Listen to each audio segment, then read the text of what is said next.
ওম নমো ভগবতে বাসুদেবায়। ওম নমো ভগবতে বাসুদেবায়। ওম নমো ভগবতে বাসুদেবায়। অক্ষয় তৃতীয়া।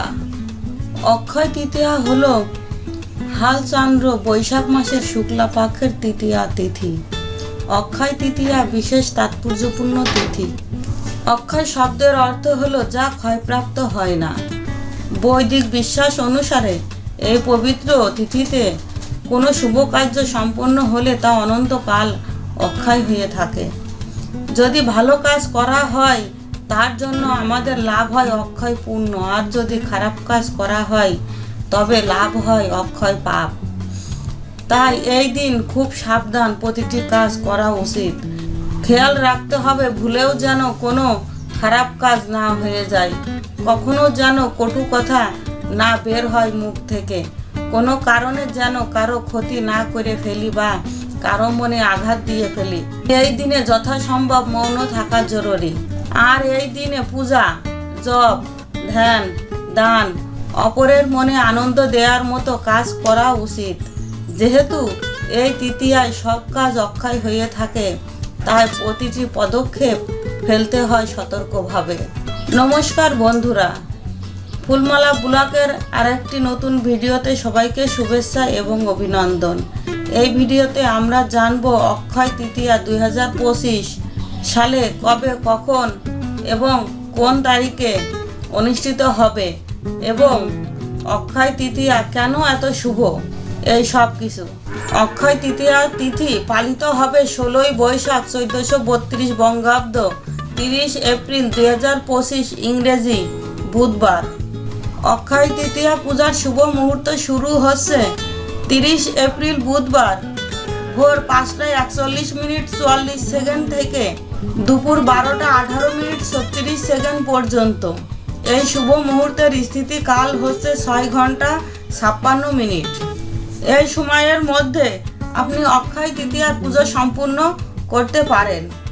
আসুন এখন আমরা জানব অক্ষয় তৃতীয়ার এই দিন কেন এত শুভ।